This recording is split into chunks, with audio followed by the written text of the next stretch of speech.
Hey everybody, welcome to the videos for my core plays for the 3-game Saturday slate for Week 18 of the NFL season over on Draftkings. And if you find this video helpful in any way possible, please leave a like. And if you're new to the channel, hit that subscribe button. It really helps me out and I really do appreciate it. And while you're at it, you might as well hit that notification bell as well so you don't miss out whenever I post new content. And YouTube tells around 50% of the people watching these videos have not yet subscribed. So if you're a frequent visitor of the channel or if you're just new and you like what you see, consider that subscribe button because it really helps the channel grow, and it's obviously going to help me out as well. And if you don't follow me over on social media, it's in the bottom left-hand corner of your screen. And if you don't support the channel over on Patreon, link is down below for that if you want access to the sheets for all the sports that I cover, the Discord chat, cheat sheet, notes, projections, and all that fun stuff. But I think that's it for the plug, so without further ado, let's dive into today's video. Alright, so leading us off with core play number 1, it's quarterback Josh Allen at $7,500. I know it's a bit obvious, and some of these core plays are going to be obvious on this video, but it's only a 3-game slate, so we do have very limited options, but these are my favorite plays on the slate. But similar to Lamar Jackson on the Sunday slate, I just feel like Josh Allen is far and away the best quarterback to use here. I know Tom Brady's been on fire the past 3 games, well over 300 passing yards, but he had some pretty cakewalk matchups in there. Atlanta twice and Detroit. Those are some of the worst defenses in football versus quarterbacks. It's a really tough matchup here on the road versus the Washington football team defense, which has been very, very solid this season. Also, Russell Wilson, I know he's kind of cheap at $6,600, but it's a tough matchup versus the Rams, and he's really faded off from his early season success. So Josh Allen, I feel like he's been the 3rd best quarterback in football this season, right behind Aaron Rodgers and Patrick Mahomes. I know the matchup here versus Indy isn't the greatest, but they still have the highest implied team total on the slate at home at 28.75 points. This game also features a 51.0 runner, which is much higher than the other games. The other ones feature a 45.5 and a 42. So I feel like this is definitely the best place to be for fantasy points. So you might see a common theme in this video of players in this game. But Allen's just been so fantastic this season. I know it's a tougher matchup. They're 11th versus quarterbacks and 8th DVA versus the pass, but Allen's been at nearly 300 passing yards per game this season. Also gives you some rushing upside as well, which always is going to boost his floor and raise his ceiling. On the year, half a rushing touchdown per game, which equals 8 touchdowns this season on the ground, and close to 30 yards rushing as well. And it's not quite Lamar Jackson, Kyler Murray rushing numbers, but at least it's a little bit, and you get the added floor of him being able to score a rushing touchdown.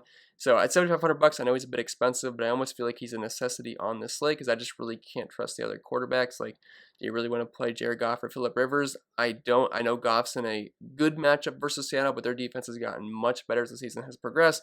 Plus, he still has that thumb injury, so I don't think he's going to be absolutely 100% here. So Josh Allen, I feel like he's just by default, the quarterback you're definitely going to want to play on this slate. All right, and getting into core play number 2, we have a big sneaky play here, but it's STEFON Diggs at $7,700. I think the whole world's going to be on him and Josh Allen, but if you love Josh Allen, you have to like his wide receiver 1 here in Diggs. He was the most consistent wide receiver in football this season. He did not have a game below double-digit points, and I'm pretty sure he's the only wide receiver that you can say that for. I mean, he was just absolutely incredible this season. He had a nice high floor, also a very high ceiling as well. And I know the Colts defense has been tough overall versus the pass, but they're actually below average versus wide receivers, ranking 18th versus the position. And STEFON Diggs, I mean, he's just been incredible this year. About a 30% target share, close to a 35% market share of the team's air yards, about double-digit targets per game, close to 100 yards receiving per game.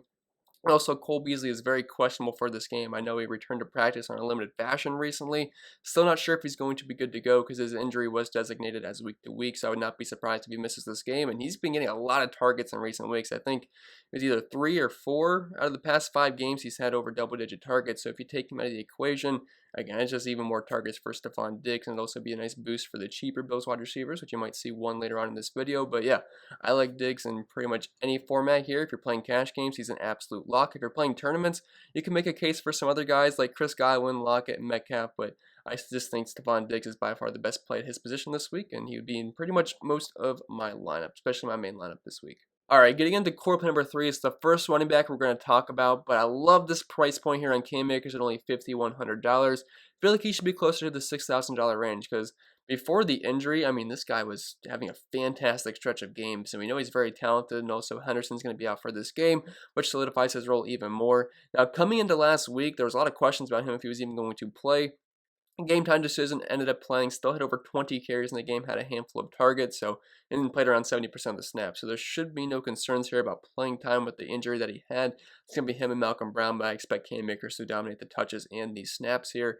And look, I don't love the matchup here versus the Seahawks. They have been pretty tough on running backs this season. They've been 7th AVA versus the run, kind of more so mid-pack versus running back specifically when it comes to fantasy points per game given up to the position. A little bit over 24 points, but not even 75 rushing yards allowed per game, not even a rushing touchdown.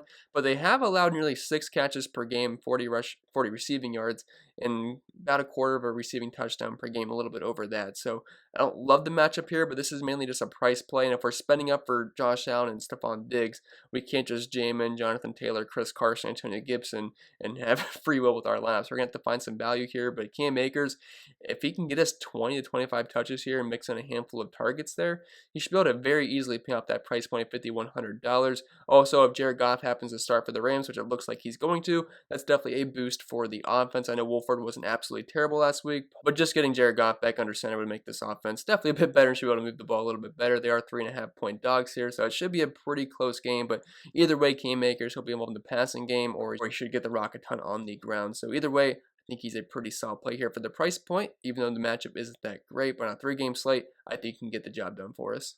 Alright, so getting into our 4th core play, it's another piece from this Bills game, but it's another pass catcher for Josh Allen, because if I like Josh Allen, it's a small slate, it just makes sense to stack him up with this pass catching options, and that's John Brown here at $4,700.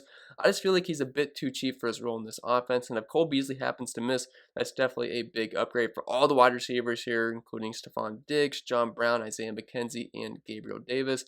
I know Cole Beasley is more of the possession wide receiver, and John Brown's more of a down-the-field threat, but still, again, it's just more targets stuck around for the offense. And at $4,700, I just feel like he's a bit too cheap. Now, it's the same exact matchup as STEFON Diggs, so I don't really have to get into that. But the numbers for Brown this season, close to a 17% target share and 8 out of 12.4, about a 25% market share of the team's air yards. But if you take Cole Beasley out of the equation, if he happens to miss this game, Beasley this season, about a 20% target share, close to 7 targets per game, and only 18% market share of the team's air yards. So you can see he's not really much of a down-the-field threat, but there's an 8 out of 8.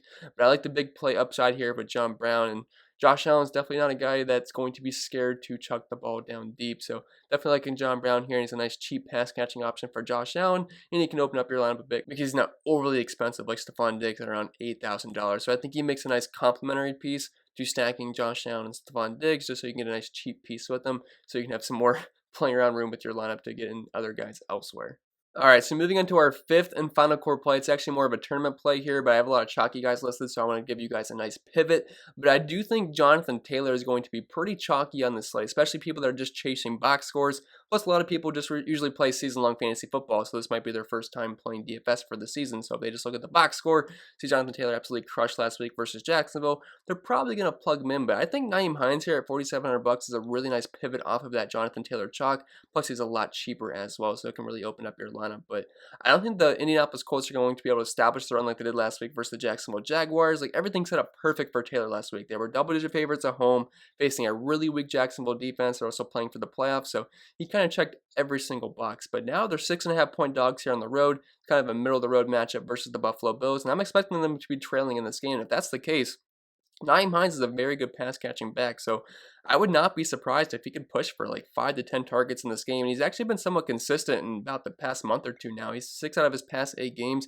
He's had at least 10 points. So if he can get us like a handful of carries and maybe like a handful or close to double-digit targets in this game, he should be able to pay off that price point at $4,700. And I actually think he's got a really good shot of being a better point per dollar option than Jonathan Taylor on this slate. And he can save you a lot of money as well. But I think it's going to be it for this video, guys. I hope it was helpful. And if it was, make sure you leave a like. And if you're new to the channel, hit that subscribe button. It really helps me out, and I really do appreciate it. Hit the notification bell as well. If you want to follow me over on social media, Chris Pennell 16 on Twitter, cpen16 over on IG.